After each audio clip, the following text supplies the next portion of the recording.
Assalamu alaikum rahmatullahi. Et aujourd'hui, nous allons parler de la ville de Kupiansk.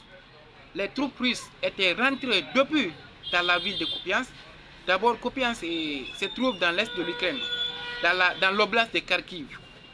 Là où les combats déroulent, mais c'est à moindre intensité. Et nous savions, et tout le monde le connaît, que tout le monde le sait, que la ville allait tomber. Les troupes ukrainiennes étaient dedans. Ils allaient résister, mais jusqu'à quand ils vont résister? Jusqu'à quand les troupes ukrainiennes allaient supporter les blessures et encore les routes, c'est-à-dire les routes menant de la ville, les allées, retours et sorties sont contrôlées par la puissance de feu.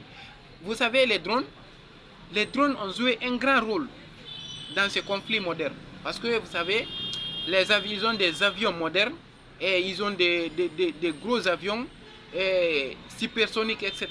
Mais ça, c'est trop coûteux pour les désarmer. Maintenant, les deux camps, c'est les drones. Vous savez, les Russes étaient en retard. Parce que les drones turcs à Barak qui ont stoppé l'avancée russe pour la prise de la ville de Kiev, ça c'est fulgurant. Les drones ont joué un grand rôle dans ces conflits modernes. Maintenant, les Russes sont en avant devant les Ukrainiens. C'est la question qu'on se pose et c'est le problème qui se pose aujourd'hui. Et vous savez, les troupes ukrainiennes ont accusé la météo.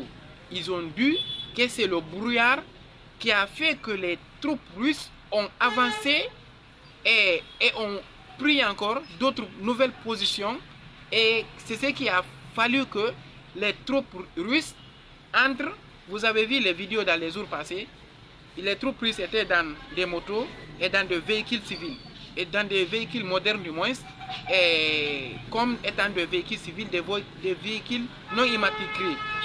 Et vous savez, en ce moment, c'est l'ami de la Russie est présent, c'est-à-dire le froid. Les Russes, ils savent mener la bataille et le combat, c'est quand le froid est bien ou bien quand le froid est proche. Donc la ville de Kupiansk est tombée.